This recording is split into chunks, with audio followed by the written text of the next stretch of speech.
And let's declare our calling verse. Luke 4:18 up to 19, sabay-sabay po natin declare. 1, 2, 3, go. The Spirit of the Lord is upon me, because He has anointed me to preach the gospel to the poor. He has sent me to heal the brokenhearted, to preach deliverance to the captives, and recovery of sight to the blind, to set at liberty those who are bruised, and to proclaim the acceptable year of the Lord. For our God is Jesus, the Anointed One. And let's declare our culture, our identity.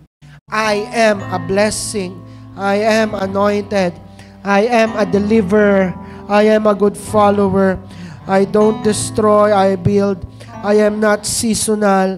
I appreciate everyone and everything. I am part of something big. I am in partnership with Christ, and I am not extreme. Pwede po tayo maupo. For the last days na pinag-uusapan po natin ito. Sige po, muna po tayo. Yan. Alam ko, excited kayong makasama. Welcome po sa bawat isa. Sino po dito yung mas napapalapit sa Panginoon? Pwede po ba makita ko ang kamay na mga napapalapit sa Panginoon at pumalakpak sa Kanya? Kasi inilalapit kayo sa Kanya. I'm so grateful po for the changes, sa mga testimonies, sa mga buhay na binabago, sa mga sitwasyong naaayos. Sa tunay po, ganun po talagang relasyon sa Panginoon. May ups and downs. Minsan masaya, minsan malungkot, minsan meron, minsan wala. At gaya ng pag-uusapan natin ngayon, minsan mainit, minsan malamig. But the important thing is, nasa Lord tayo.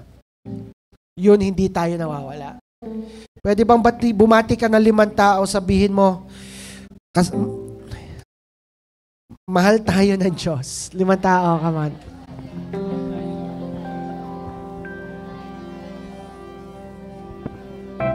Nandun na po tayo sa ikapitong church, ikapitong linggo ng ating theme na araw-araw binabago. Sabihin po natin, binabago ako araw-araw.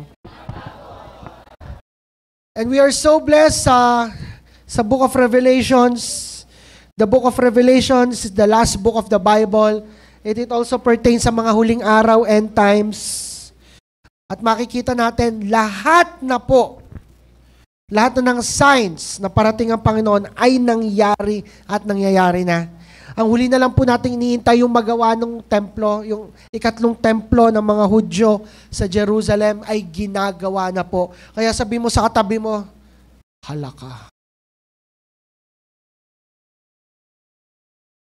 Alam niyo po ba, ay bago po tayo magsimula, sino po dito yung sa kauna-unahang pagkakataon ay nakasama po sa ganitong gawain? Pwede po bang tumayo? Yan, pwede pong tumayo. Yung mga first time, wow, palakpakan naman natin, sir.